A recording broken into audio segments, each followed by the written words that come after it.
Boom!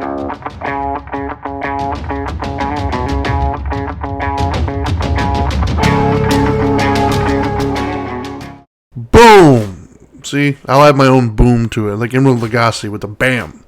Anyways, what's up, everybody? Welcome to Dope and Dharma. I, of course, am the Dharma Guy here with the Dope Doctor. What's up, brother? All right, how you doing, man? That's right, man. And you are listening to Dope and Dharma, and this particular hour is going to be Dharma Time, where we talk about spirituality. And we got a pretty interesting topic, I think, today. And you are lagging like crazy. It looks like you got somebody peeking over your shoulder, by the way. That's missing a piece of their head. Yeah. It looks like it hurts. It looks like it hurts. Like they're just missing a chunk of their head. Yeah. He's got a little headache there going on. I would assume so. Anyways. Full disclosure for everybody. I don't know if anybody listened to last night's show for the Couch Live here locally on WOKB 1680 AM. But if you did, you probably noticed that I was not present physically. I was present via the phone, but I was not present physically because I am currently in lockdown. I have been directly exposed to COVID-19. I took a test yesterday. My first, mind you. This has been, 2 years now almost in this whatever we're calling this. And I have I have yet to get a test. My wife has been tested numerous times, my kids. But I haven't really had any symptoms. I haven't had any direct exposure that I was aware of. So I've been able to skirt through this all without getting tested. And for those of you just tuning in, that's not what we're talking about today, but I'm going to get this off anyways. So I went yesterday to get tested, and I swear to you, I felt like I owed this gentleman money. He shoved that thing so far up my nose that even the other nurse that was doing my kids had to came to me afterwards and was like, I don't know what that was. Like, she even could see. I don't understand if I made this man angry. If I did, I'm sorry. But you got even, bro. Like, wow. So anyways, yeah. I am in COVID lockdown because of my direct exposure until I hear back from the test results, which I don't know. I'm hoping will be today, tomorrow. They said 2 to 3 days, so we'll see. But good times. I know you've had some exposure as well. It seems like when we first started this, it was such this distant thing that we didn't know anybody or anybody else. We just saw things on TV, and then slowly the walls kind of started closing in. I think the closest one to me was like my mother's friend's son. I think I might have met him one time, in all the years that they've known one another. And it was just so distant. And then now it's like everybody I know, for the most part, has got it. And then people I know are, like you've told me, and then yesterday somebody else told me, like somebody directly connected and passed away. So it's like, geez, man, like the walls are. It feels worse than when it first hit. It really does. Yeah, it's right there. It's right there. Yeah, anyways, I digress. It's crazy. So anyways, today we're going to talk about something that's been in the news quite a bit. Not necessarily the case itself. I mean, I'm sure we'll get some details out there. But I want to focus on more of the philosophy behind some of what's happening. I'm going to completely mispronounce her name, but it's Gabby Petito, I think. Petito, I think.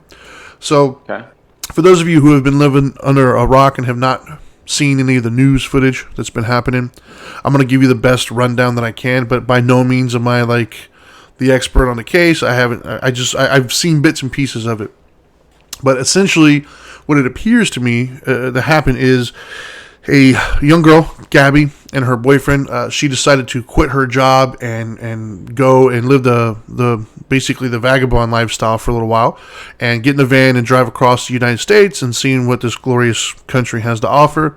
And in doing so, I think her aspirations were to start her own like travel blog where she would take videos and pictures and things of that nature.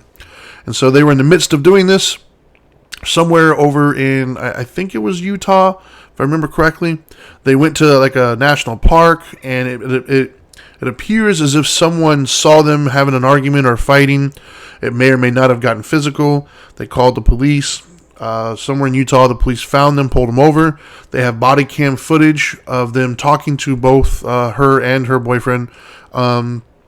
Essentially, what I got from it was it definitely seemed that Gabby was a little, excitable. I'm not really sure what happened prior to them pulling her over, but she definitely seemed emotional. They denied him hitting her, but she admitted to hitting him. However, the person who called said that they witnessed him hitting her. So it seems like, just from face value, it was mutual combat. Like the two of them were hitting each other. It got physical at the end of the day. And then the cop separated him. He gave her the keys to the van and took him back to the hotel and says, like, look, y'all need to kind of take a day away from one another to calm down. And that was, from what my understanding is, that was the last time anybody saw Gabby alive. Boyfriend finished, I guess, doing what he was doing, showed up back to here in Florida where he lived with his parents, and he showed up without Gabby. And people were like, well, you left with her. Where is she? He claimed to not know anything. He would not talk to the authorities. It got national media attention. It was a pretty big story where everybody's like, all right, where is she? What's going on? Some people were saying he looked guilty because he wasn't talking. Other people were saying he has the right not to talk. And then a couple days ago, some people on doing social media stuff, I don't know if they're influencers or not, but they were essentially backpacking in the Tetons, which is actually where I went with anniversary with my wife, was the Grand Tetons over in Wyoming, which is where we were supposed to go in February, but I don't think that's happening. Might be a connection. Yeah. But anyways, so some people were out there backpacking. They saw from social media or the news outlets, they saw what they thought to be her van. It was abandoned on the side of the road, so they called the police. They went and did searches in that general area, and they ended up finding a body. It's not confirmed yet that it was Gabby, but they think enough of it to notify the family. And so at right now, at face value, it looks like they found the body, and they're currently trying to find the boyfriend to, interview him and figure out what his side of the story, what's going on here. Last I heard, there's no technical crime committed as of yet until they find out how she died, things of that nature. So we're in that part of the thing here where the investigation is taking place. So that is essentially what I know in a nutshell. I think that's, plus or minus a couple little details here and there. That's what everybody knows. That's a good rundown. Show's over. That's right, man. See y'all later. Funny. Peace. Now, as you know better, do better. So the reason why I want to talk about it today, other than the fact that, I'm sure people got some opinions and want to have a discussion. So by all means, if you're watching this live on facebook.com/WPSN99, by all means, leave your comment and we'll address it here live and start some dialogue. But so I saw a couple postings and I don't know exactly where this is going to go today. So let's just see. But one thing I've noticed is, in general right now, when discussions come up, right, especially if it's a controversial subject or if it's an emotionally charged idea, when somebody opens up and says something, instead of listening or trying to understand, it seems like the other side immediately comes with a rebuttal, like a yeah, but type of situation. Like, instead of saying, you know what, I hear you, you make a decent point, I wonder why, instead of investigating that particular allegation, if you will, they instead immediately defend it, whether they mean to or not, by trying to say context or justification or, well, this side does this. It reminds me of my kids. If my son and my daughter are arguing about something and one of them will, hit the other one or, I don't know, throw away their paper or something silly, I'll get on to them, and instead of, if one of them throws away the paper, let's say, I'll say to them, hey, you shouldn't have thrown away the paper. Instead of saying, yeah, you're right, I'm sorry. No, it's, well, they did this, as if it somehow justifies their stance, right? And so we as adults seem to not have outgrown that. And what I'm getting at more specifically is, one of the things I saw was somebody saying, hey, this is why we should teach our daughters and our girls to leave abusive relationships, which I do find it ironic in the sense that there was only admitted violence from her to him, which I think is interesting. But either way, so somebody said, hey, we need to teach our girls to leave abusive relationships because this could happen. Okay. And then it's just saying, hey, what a great idea. You're right. This is a teachable moment potentially for somebody with daughters to say, look, man, this person says they love you, things of this nature, but it could very easily get out of hand and they've already got a pattern, blah, blah, blah, blah, blah, blah. No, I did not see that. I saw quite a few people then come in and say, well, how about we teach our boys to stop hitting our girls? And so now it becomes more of a more of an argument of like do we teach our girls to stay out of abusive relationships, or do we teach our boys to stop hitting?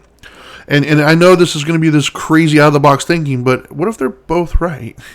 Like, what if two things can be true? Like I say that all the time.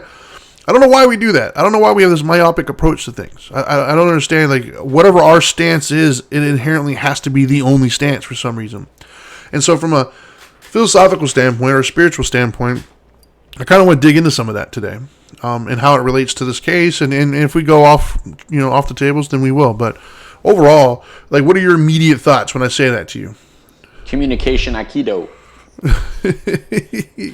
Nice. Straight to the point.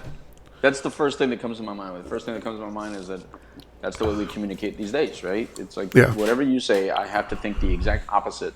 Yeah. And it always has to be one or the other instead of both actually having truth to it, like you said. I don't know. I'm a little concerned, and here's where I'm concerned. I mean, regardless of how it looks, and I'm not pretending to know, obviously, what the details are, but I think we're already saying that he's an abusive man. And I'm not trying to protect him by all means, because I don't know this dude, nor do I know if there's any proof. But I think that's what I've been hearing the last 24 hours. That seems to be the general consensus, even though there's no proof. All of a sudden, this went from, hey, there's this missing person, and, now there's two missing people, but one of them might be a little guilty because he didn't want to talk, until this was an abusive relationship. Now, how should women behave? How should men behave? And I don't know how we got there in 24 hours. Well, because I think I'm missing something. I believe that socially he's been convicted already. Okay, but is he? I mean, is that true? I mean, from what you've seen, because I haven't seen anything. So, from what you've seen, were they having some sort of physical altercation? I think you said something about it. They didn't. Yeah, they didn't show. There's been no. The only evidence that exists of any physicality would be the 911 call came in that said, "Hey, these two people were physically fighting one another," and then when the body cam footage of being pulled over in Utah, she looks disheveled. Like she could have some wounds, either defensive or aggressive. I don't know. It's not clear, right? So, putting my lawyer hat on, right, in the court of law, right. Nothing's been proven. Nothing. But at least it moves us a little bit further, because at first it was like we were like completely clueless. Like, how do you just come home? And even I was just saying, well, what if they were out and she jumps in some other dude's tent out there in the middle of nowhere and be like, you know what, I'm leaving you, man, because you're in some other dude's tent. You're supposed to be in my little minivan here, my converted minivan. So, that was an option, right? Or a possibility, but I guess it's not a possibility anymore because they found if the body, found a body. Yeah, it's looking, the smell test at the moment, if I'm honest, it doesn't look good for this guy. It's stinking a little bit more and more, is what you're saying. He might want to find himself a very good lawyer at this point. Well, I don't think we're going to find him like that. But typically a guy, never mind, because typically guys in this scenario don't hurt themselves. If he is an abusive man, he's not going to kill himself. He will be found. If he's not an abusive man, and this is truly accidental, then he'll kill himself somewhere out there, and that's the way we're going to find him. But typical guys that beat on women or that are very controlling to women, they feel justified. Hurt themselves. There's no way they'll hurt themselves. Yeah. That's not the way they're going to go out. So, anyway, it's a bad story. It's just a horrible story. I mean, it's a crappy story. Both of us are parents and daughters. And, and I got a son too. But I would hate to hear that my daughter, went off with someone that she really was infatuated with, cared about him, trusted him, and then this is what happens. I mean, it's so unfortunate, so horrible. Yeah, I mean, at best, right? Like best case scenario, I would feel disheartened that my son or my daughter, either one, went on what could be a trip of a lifetime, making memories that resulted in fighting and discourse, right? At absolute best case scenario, all they did was argue and fight. That kind of sucks, right? It's like going on vacation with your wife and fighting the whole time. Like, that's just, I wouldn't want that for anybody. But that happens. Yeah, it happens all the time. But you worst case scenario, he killed his girlfriend. That's the worst case scenario in this particular situation. Now, obviously, there's a lot of middle ground in between there. We don't know what he did or didn't do. And I think that goes to, once again, society. And society and laws are two different things, right? And we've discussed this before, and I feel as if we could get off on that tangent, and if we do, we do. But society and laws are often very different. We went through this with the most noticeable or the most recent one that I can think of that kind of was in the same sort of sphere was in Georgia when the gentleman was running down the street. They thought that he was breaking into some abandoned house. The guy and the son jumped out of the car with guns and ended up shooting him. That was an example of before any facts came out, before any actual legal arguments were made or evidence, things of that nature. Society as a whole just jumped all over that and was either poor black kid or poor father trying to do the right thing, and so I think that God, we jumped to so many conclusions, man. I mean, think about it.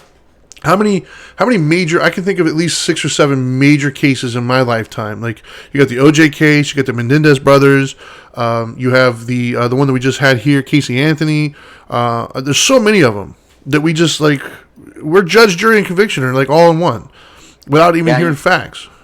You're very right, but Trinity, do you know how this became such an issue to begin with? And no clue. Of all the cases, there's a lot of cases. Yes, right? Yes. There's a lot of missing people. There's a lot of potential. Yeah, I don't know why this one came.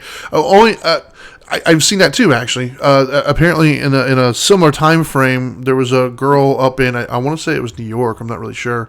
It was a young black girl that was come up missing, and they didn't know where it was, and basically their argument, and I didn't read completely into the story, so I can't give you all the facts. I just briefly, I saw the posting, and I just researched just for a second, just to kind of verify if it was even factual or not.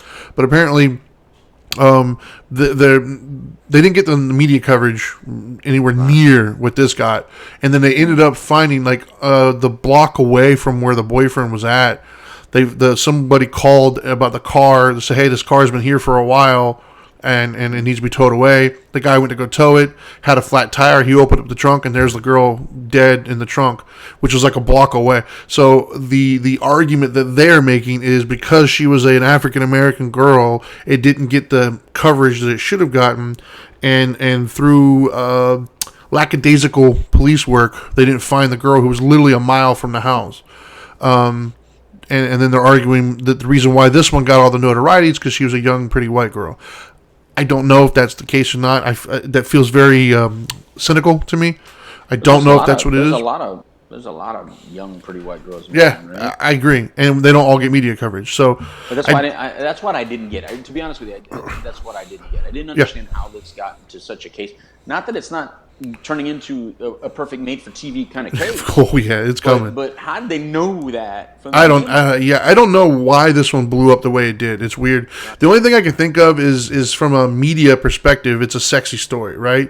Young couple goes off to do things, travel in the world. One comes back. I mean, and you have body cam footage, so there's definitely enough elements. Right? I think that's what does it because she was blogging it. Yeah. So the fact that we got all these clips. Yeah. And she had this little following going on. I think maybe that's why it got such. I think from a media perspective, it's definitely very sexy. There's enough there to keep giving threads to keep people interested in listening. It's not just I don't know who did it. She's gone. That's not as interesting for the masses, if you will. Right. But I just, for me, the reason why I wanted to discuss it today is just it's just weird. There's so many different little debates that keep popping up, and it feels like I don't know, man, like the tail wagging the dog or something, right? It feels like nobody's looking at the premise of some of this.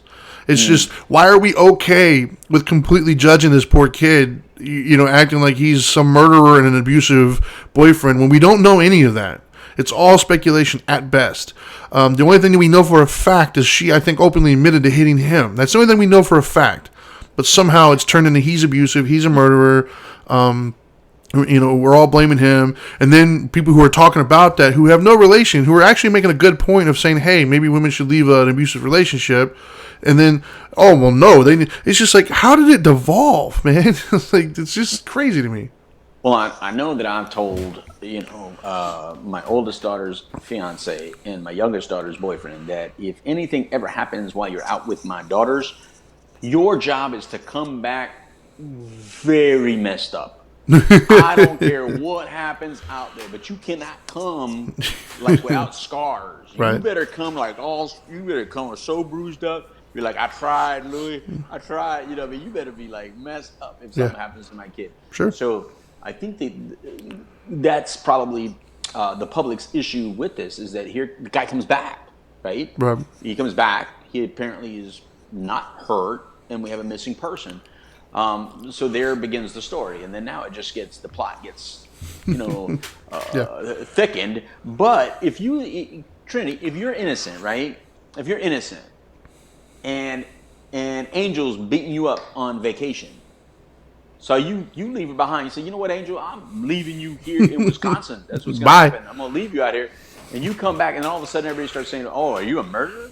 Are you a murderer? Right. And it's like, whoa, wait a minute, what's going on here? And then people start saying, hey, man, maybe you killed her. Hey, maybe you're an abusive man.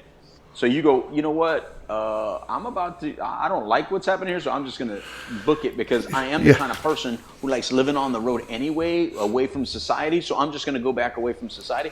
And because you did that, now it really looks guilty. So that's why I'm hesitant, because it sounds like this guy was already a person that didn't like to be living in society. Well, anyway. you bring up an interesting point, right? And once again, wherever this goes, it goes. So you bring up a very interesting point that I have made it known to my wife numerous times and to people around me. Matter of fact, I'm going to purposely do it right now so it's on film somewhere. If something ever goes down, right, and like something happens to my wife or whatever, I'm not talking to cops without a lawyer. I'm just not going to do that. I've seen way too many instances where the police will say, you know what, we think that they did it, and then they start looking for ways that they can bend it to make it look like they did it. And then, with my size and the way I look and things of that nature, it's very easy for society, if they get the right media person to tell it in a certain way, I instantly become public enemy number one. So for me, I've made it known, guilty or innocent, it does not matter. If something happens, my lawyer.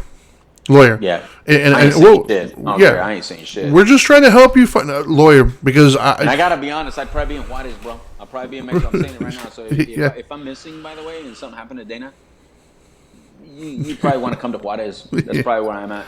Yeah, my point though is just it's too easy for the public and even our law enforcement sometimes to get tunnel vision and start really kind of believing the narrative regardless of what the evidence says.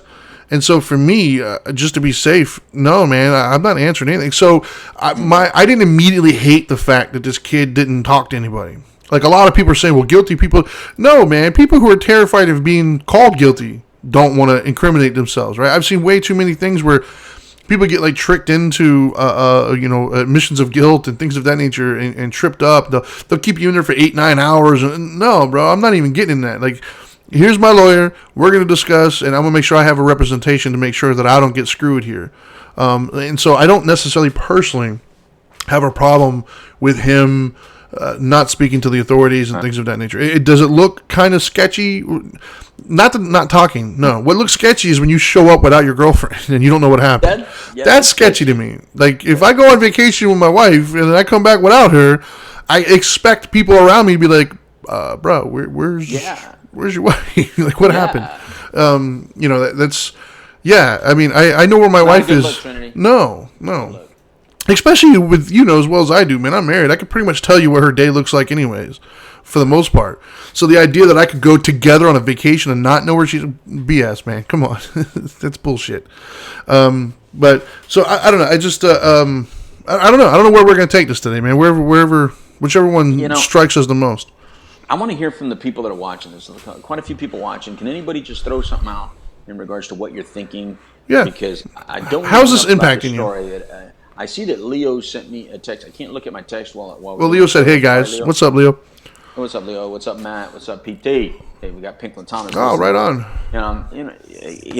He's been in a few fights himself. But Alice, how you doing, Kevin? Some of you ask a question. Well, what do y'all think? Do y'all think he's guilty? From what you've seen so far, have you already made up your mind? Ellie Lawton from England. She came in and said things are never just it's the same in England. I can see that. I think it's a human nature thing, right? I mean, it doesn't really matter the location, but no. What do you guys think? What I'm thinking so far, Trinity, is that you're talking about an individual that doesn't trust the system. So I don't expect him to do anything that's normal system. Right? I mean, he didn't trust the system. That's why he was living that lifestyle, right? Simon says something. He said, not watching the story, so many people go missing, but few make the news. I agree.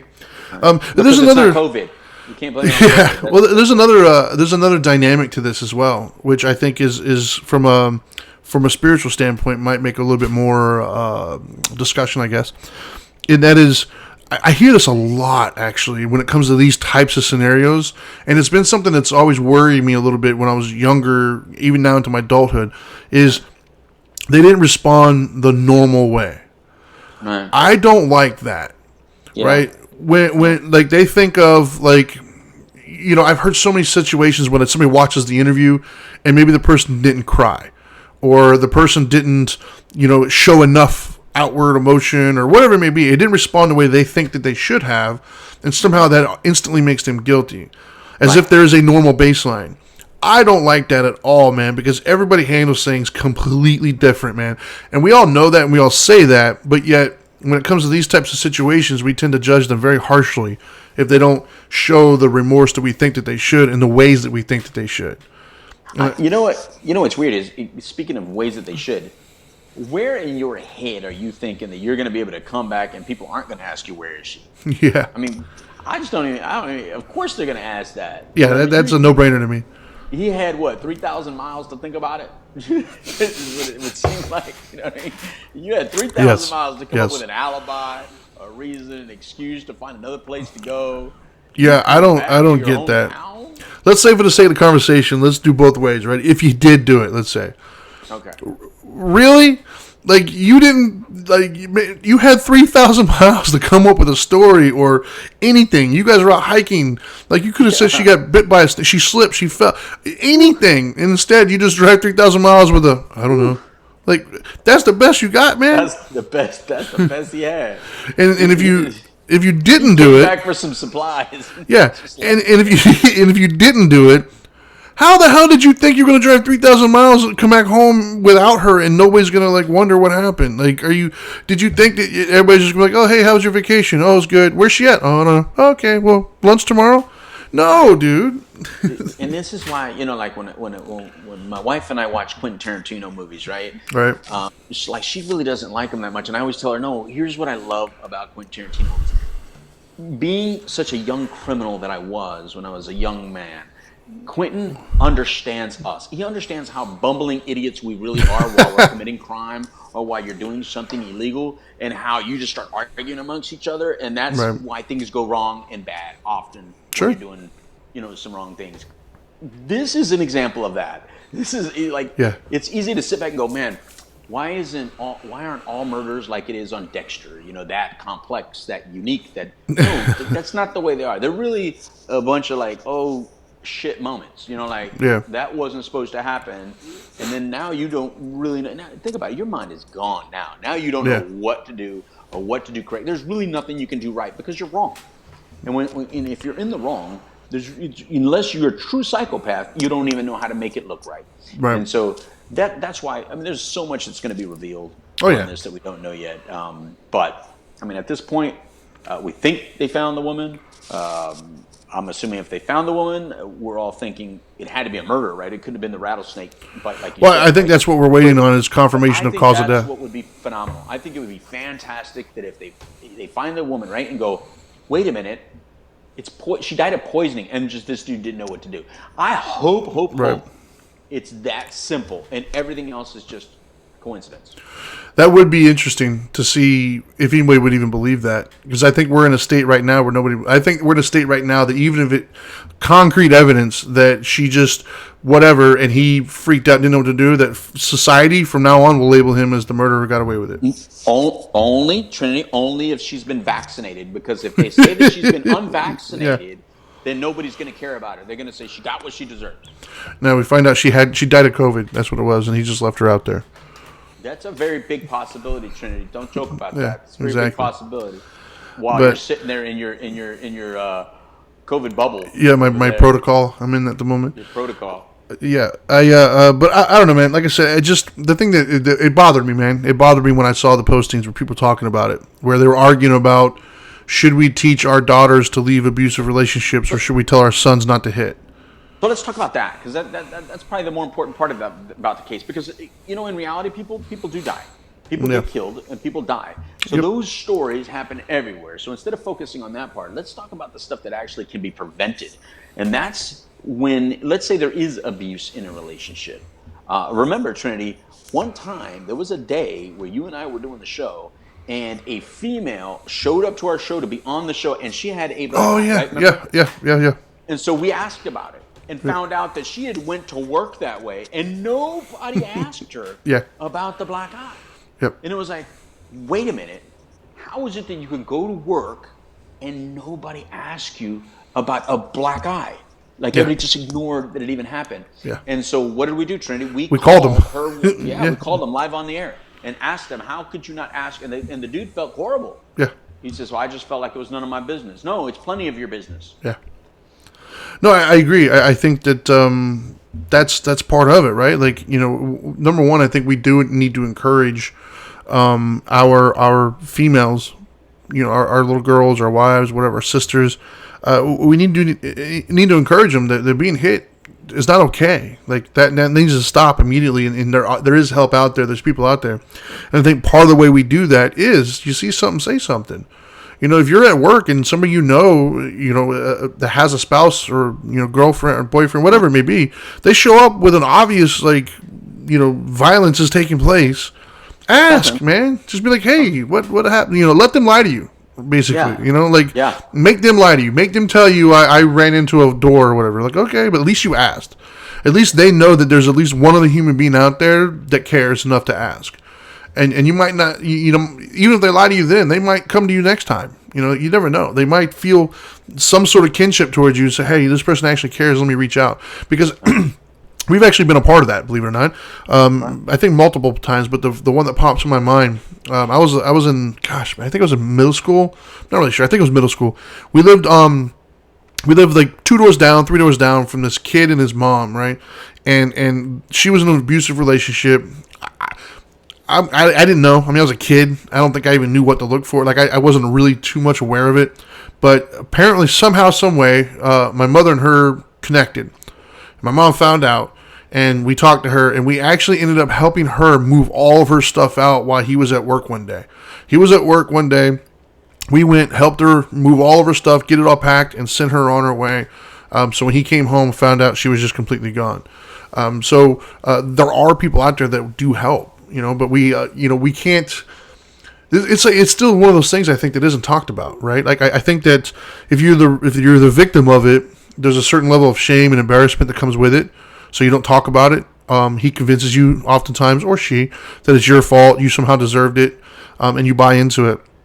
But on the flip side of that, as those of us as bystanders, we also sometimes feel like we can't ask about it. Like if I ask about it somehow, some way, I'm intruding or I'm making it my business when it's not, or I'm going to upset you, or who knows? Like we don't feel comfortable just be like, hey, what happened? That's not right. You know what also happens, Trinity, is what happened in our family. So like in our old house, a woman knocked on the door with her kid, and she was crying, and it just so happens that it was her boyfriend or husband or something like that. She was living with him. And so, they lived right around the corner, right behind us. And they were, so it was like, all right, come on in. I was home. So me and Dana take him in, and we help her out, help her contact whoever she needs to contact. Let's end this situation. No big deal. You're afraid of him. You think he's going to hurt you, going to kill you. All right, we'll help you. So we help her that night. But what happens so many times in they go right back.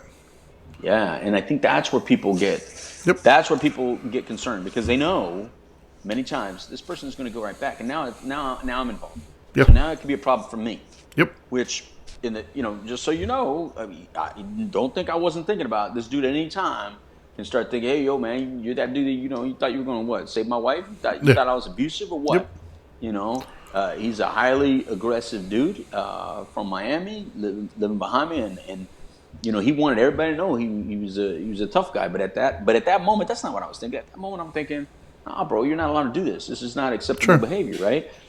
But in the future, now when she was back with him, I'm thinking she never came back and said anything. And I don't need her to. Right. I know what was going on. What's going on is that psychological warfare that we have with ourselves, whether it's a drug that's controlling our thinking or our thought pattern, or it's a relationship, love, lust, whatever. It doesn't matter, man. That's what happens to us, right? We get stuck in this way of thinking Yep. that controls our thought patterns and controls our behaviors. And so we don't save ourselves, man. We put ourselves in harm's way and harm's way and harm's way. Yep. And that's all I can think, even to this day. Like this just further reminds me of, I hope she's all right. I hope the kids are all right. Because I still remember that day when she Sure. told me it was a pattern of behavior, when she told me it was always like that, when the kid said it always happens, and when the kids and the mom says, I think one day he's going to kill me. And just to know that they went back with him, and you know, who knows whatever happened, because eventually they moved out together to a new place. Right. Well, and we can't discount how good of manipulators these guys are. Right. Well, I don't want to keep saying guys because I know women do it as well. So let's just say perpetrator. The perpetrator is great at finding a victim and figuring out where those little cracks are and getting in there. They're phenomenal at that. And so I think that's also why it's important to have these conversations, man, at an early age, even, right? Like I need to talk to my daughters and my son about these types of things so they can see it. I think one of the biggest injustices we can do, and this is kind of in reference to most things, to be honest with you, is not talk to them about it. Right? Like, you know, one of the things that I learned from you God, I don't know, 10, 12 years ago now, about talking about drugs, right? There's a sentiment that goes around most people is oh, they're too young to talk about that stuff, right? No. It's like, especially in today's world, right? Maybe when we were kids, when I wasn't exposed to anything except for, like you said, maybe Reefer Madness or something, or the DARE program, you know, but in today's world with TikTok, my kids have seen TikToks where people are glorifying drug use and not weed. I'm talking about everything. And so this idea that they're too young, stop. You know, you're never too young for a discussion, right? Now, the way you go about that discussion could change depending on their age, right? Like my 10-year-old, I talk to him using different terms and with a different desired outcome than I do with my 17-year-old. But I still have the conversation. And so, like, using the drug one as an example, you know, this idea of stay away, they're bad, I agree that's a sentiment, but you're not going to get anywhere with that. You got to have an honest conversation. You might like them, and then you might start doing things that you don't want to. Like, you don't hide away from truth because you're afraid to not get a point. Because in doing so, you're actually sabotaging it because they're going to seek those answers. And it isn't like it was when we were kids where they could only talk to other people in the neighborhood. No, they can go all over the world right now and find articles and other people more than happy to give them false information that you have no control over. And so I think it's important to have these discussions, these difficult discussions about, hey, like I've already talked to my daughter, right? My 17-year-old daughter, she's my, full disclosure, she's not my biological. I've been in her life since she was 10. But I'm aware enough to know that those 10 years that her biological father was not really present left an imprint, right? There's going to be emotional responses to that. No matter how great I am to her, it doesn't matter. That's going to leave a mark. It's going to leave an imprint. And so I'm not going to pretend like that doesn't happen. So I've already had a conversation with her about being aware of that. I didn't tell her how it's going to make her feel because only she knows that. But I told her to be aware that it's going to make you feel something. There's going to be a response somewhere in there, and be aware of that. And if you have questions or if you start to feel that, come talk to me about it. We'll have a conversation. But a lot of people don't want to have those kind of conversations because it's uncomfortable, or they don't know what to say, or they'd rather sweep it under the rug. That right there, to me, I think is the biggest injustice. Because the more you don't talk about stuff, like the more you keep it in the dark, the more sketchy people or sketchy things can come in and fill in that gap. Right. And you know what, Trinity, this also makes me think of, you know, because you said that the issues, right? When you said that, you know, they know how to find you, like predators find prey, Yeah, right? absolutely. But prey finds predators too, you know what I mean? Yeah. It's like Yeah. my maternal issues match your paternal issues. That's almost like the way it works, right? Right. If I had mommy issues and you had daddy issues, whoa, Oh, right? yeah. So, and that's the kind of way it was, I know, in my life, and it was in your life, Yep. where we had these like matching issues that would just like prey upon each other, Yep. right? So, um, the good thing is that means that this is preventable. That means that if we speak more about some of the issues that allow a person to become a victim in the first place, without putting blame on them, I'm not putting blame on them, but there is a sense of responsibility that because we're so afraid of victim shaming, we're no longer talking about responsibility. And like you said, both things can be true. One, we have to focus on our personal responsibility, and number two, we have to focus on what's in our control, right? Yep. So what is in my control? What's in my control is I can deal with the issues that I may have, and I can, as a parent, I can help my daughters deal with their issues, whatever they have, knowing that some of those issues that they may have may make them more susceptible or more preyish to a predator. So I've always been very mindful that I did not want my daughters to have daddy issues. I was hoping as long as they don't have daddy issues, I can deal with just anybody else, Right. anything else. But if they have daddy issues, those are the kind of things that I don't know and I don't ever want to think about. Yeah. But those are real things. Yeah. And real quick, Richard commented. He said two things. He said, just another example of how the moral decay and the disregard of human life in our country is creating a very dangerous environment for everyone. I don't disagree necessarily with that statement, but I will say, once again, I'm just very careful about romanticizing our history as a human species. I mean, we've always gone to war. We've always done horrible things to each other. I don't think that's a new thing. I think we just hear about it more. Yeah, the Viking axe was not so pleasant. No, no. I mean, Vlad the Impaler, you know what I mean? Like, Hitler killed, millions of Jews. I just, that's not a new thing. Billy the Kid was a 15-year-old guy with a gun. Yeah. I mean, that's probably my favorite example of all time. When I was a young guy and they said, oh, the kids today with guns, I'd be like, so first of all, I had a gun, and Billy the Kid was a 15-year-old with a gun. So, and we glorify him. Yeah. So. And then he followed that up with, but you believe that our technologies overall made us a better society. Yeah, technology has made us a better society. Think about fire. Fire is technology. The wheel is technology. Yeah, I do think that Power drill is technology. Two things can be true, right? Technology has made us such a better society, much more civilized and aware of things, but it's also contributed to the downfall of some of the stuff. But I don't think technology in and of itself has done that. I think it's our relationship to those things. Well, nothing is inherently good or inherently evil, right? Correct. It's all about our skillfulness and how we relate to it. And I think that I do believe that we as a society right now, we do glorify things that we shouldn't. I think that, for instance, in this Gabby case, I think here's a perfect example of how technology is good and bad, right? It's good in the sense of that's how we found her. If it wouldn't have been for all this media coverage, those people wouldn't have known to call when they saw the van because they recognized the van from TV. So without that, we wouldn't have known, A, that she was even missing, B, that van is suspicious. We wouldn't have the body cam footage to show that they were actually together. I mean, he could have lied and says, I don't know where she's at. We have body cam footage to show you were in Utah together. So technology definitely made it better. And it's going to allow us to get further in this case than we maybe would have gotten 20, 30 years ago. However, it's also gotten worse in the sense of there's a lot of people out there who think that this guy's a murderer when they don't really know anything about him or the case. And that's all from technology. That's the way we viewed it, the way we process it, the way we shared it, the way that there isn't a counterbalance there or there's no accountability with, hey, maybe you shouldn't think this way. And so I think that, is it technology inherently that's done that? No, it's us. The people who looked at that and says, wow, what can I do to help? I think they used it well. The people who looked at that and says, man, that guy's a killer. I don't think they used technology that well. And so that's an example, and I think that we got to stop. I don't know how. I mean, I don't know. I don't know what the answer is to rectify that situation, other than accountability. It starts at home. No. All we can do is continue to have these discussions, and hopefully somebody in some similar situation, makes a different decision, and that includes maybe if you're a young female out there and you think you're grown, and maybe you are. Maybe when. Your definition of grown and my definition of grown may be different. Your definition of grown may be different than your parents' definition. Yeah. But you want to go out there and you want to travel the country, which sounds beautiful. It sounds like a great idea. And being young before children, that's the perfect time to do it. Yeah.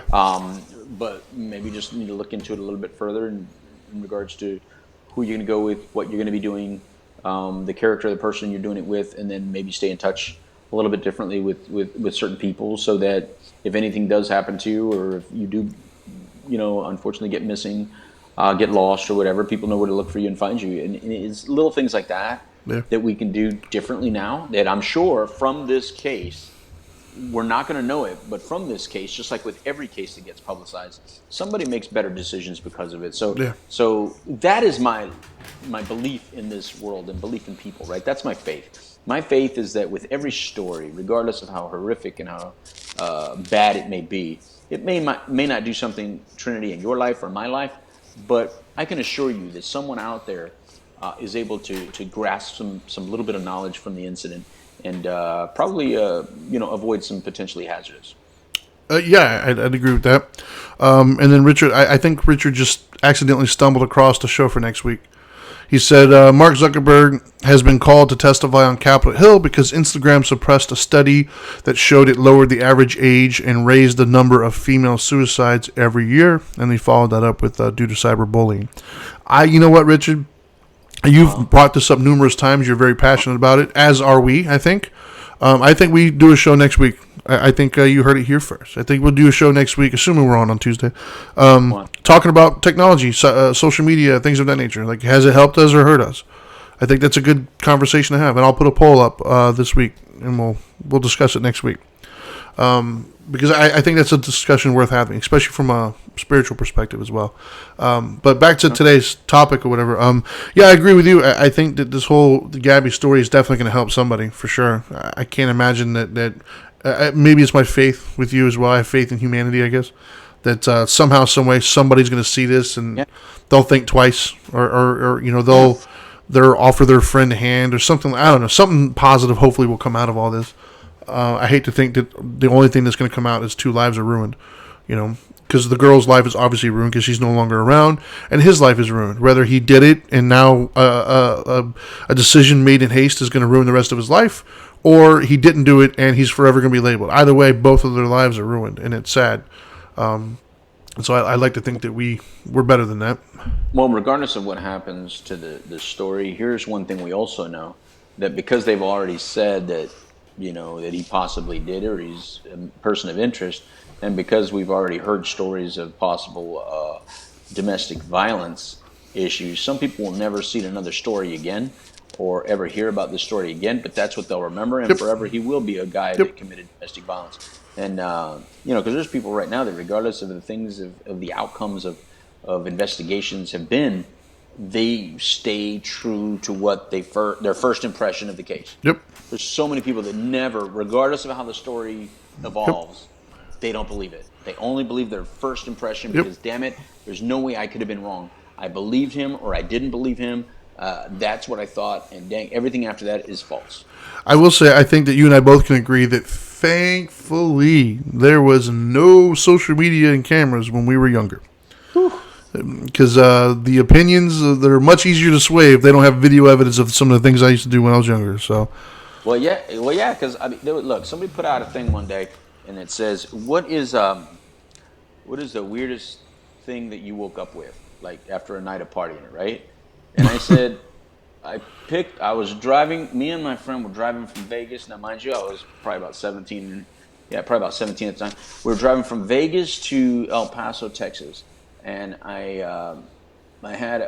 we stopped at Tucson at a place for more intoxicants, and I picked up somebody in Tucson and brought her with me to El Paso. I have no idea how she got home. I have no idea who she is or how she got in El Paso with me in my apartment in El Paso.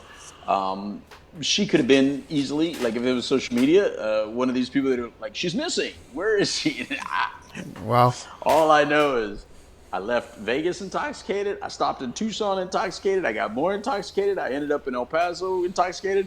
And when I woke up, there's a Tucsonian with me, and it's like, I don't know who you are, but you got to go. And that was it. Now, it's a funny story only because, in my opinion, nothing bad happened. But to be honest with you, I have no idea if she ever made it home safely or whatever happened. So, that could probably be a tragic story that I just don't even know. I'm probably a person of interest, and I don't even know it. According to the media, you did it. Social media. The more I think about it, the more it freaks me out. My whole Yeah. computer goes crazy. Wait a minute. I hope she's Right. all right. So we had a couple comments, and then I guess we'll start wrapping up. Richard says, our ability to monitor or have a set of check and balances to social media and how it is used has not kept up with the evolution of the technology. I'd agree with that. Simon then says, according to your last point, he said, they then take in whatever confirms that impression and write off evidence to the contrary. Yep. Exactly. That would be, was it Occam's broom, I think it is. And then, I'm not even going to... That dude loves that, man. But yeah, I agree with that. That's part of the problem, right? Is very few people, I think, or I don't know the number of how many people have already heard about this story, formulated whatever opinion that they have, and are going to actually be open to changing it based upon the evidence. I don't know how many people are willing to do that. Brother, I think there's people to this day that think OJ's innocent. To this day. Yeah. You know, Yeah. there's people to this day that think OJ's innocent. There's people to this day that think Michael Jackson's innocent. There's people to this day that they can't believe Bill Cosby is guilty. There's people to this day that think that R. Kelly, there's no way R. Kelly could have done that stuff. Yep. This is how we exist. This is how we live. If you love somebody for something, or you have a certain impression of somebody, it's hard for you to even imagine them being anything different than you think they are. And Pretty so much. that's just the way it is. Yep, I agree, man. So, you got any final words on this topic as a whole? I mean, I think we covered quite a few, but I think the one I'm going to stick with is domestic violence. But do you have any comments? I think the one I'm going to stick with is I'm just very concerned that we picked a story out of somewhere, and I really don't know where they picked it from. In a day where there's so many tragic things happen to so many people that. I don't know how much of this is television, how much of it is made for television, but the way we get into one particular story, pass judgment on that story so early on, just scares me. I don't know what has happened to this young lady. I don't know what happened to this young man, but it's unfortunately one tragic story out of many, many, many tragic stories that happen all throughout the world every day. But at least for this moment, we're able to unite in conversation about it. And maybe by uniting in conversation about it, it can help somebody avoid a possible horrible ending for themselves in either direction, whether you're the future victim or the future perpetrator. That's all I see from it. Right on. Yeah, I would agree with. I don't know why, it was chosen. I don't know why it gravitated. To the top, and that's what everybody's talking about at the moment. I would be interested to know that, by the way. I don't know if we can ever prove what that was. I mean, it's just speculation. But either way, I think the one I'm going to focus on the most is just, I've seen a lot of posts in regards to this that revolve around domestic violence. So I think that's where I'm going to take it. But before I do, make sure I tell everybody thank you so much for watching. I appreciate your eyeballs or your ears, however you're ingesting this. If you want to see more, you can go to youtube.com/Dharma Time, or you can go to any of your major podcasting platforms, and we're on pretty much all of them. And if we're not on one, make sure you reach out to us, and we'll figure out what we got to do to get on that one. And then if you want to watch us live, it's facebook.com/WPSN99. And the next Dharma Time will be on Tuesday at 1 o'clock, where we're going to discuss technology. Probably revolving mostly around social media, but I think we're going to discuss technology as a whole. Is it good or is it bad? Has it helped us more than it hurt us? And so on and so forth. Richard, I know you'll be happy about that one. So by all means, if you guys have any thoughts, comment on that one. I'm going to put up a poll, I think, in the next couple of days to get that ball rolling. So anyways, so for me, domestic violence, as somebody who's a product of that environment, I grew up in that type of environment. I saw way more of it than I should have. I'll say that number one, nobody has their right to put their hands on you. You're a boyfriend, girlfriend. I don't care how you identify or what it is. A conversation or an argument should never go physical. The second it does, you're both wrong. You need to walk away and kind of come up with a better solution. The other thing I would say is if you're the victim of it, make no mistake, it'll most likely happen again. There's outliers for sure. I'm sure that it's possible.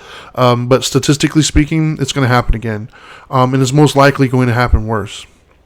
As anybody who's watching this, who's ever been in a relationship can tell you, if you keep moving the bar, you're going to keep moving the bar.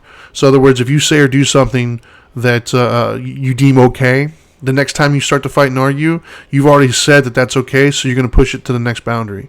Maybe it started out with nobody ever raised their voice. And then raising your voice is just a thing to do because you've already done it. Then you start maybe name calling or whatever it is. If physicality is anywhere in there, you need to stop. And then the third thing I would say is there's help out there. If you're a victim of it, if you're a perpetrator, if you're friends with somebody, if you know it's happening, there is help out there. Reach out to us. We'll put you in contact if we had to. I've actually done that many times. I've had people reach out to me via social media, and I've hooked them up with people. I know One Heart is fantastic in helping those situations as well. Bottom line is, you don't have to deal with that. There is help out there, and get help, because I promise you, no matter how difficult life is, rebuilding from that, at least you're alive. You're alive to rebuild. So domestic violence is a serious thing, and it's not good for anybody. But that's all I got for today. Thank you guys so much. And now that you know better, do better. Peace.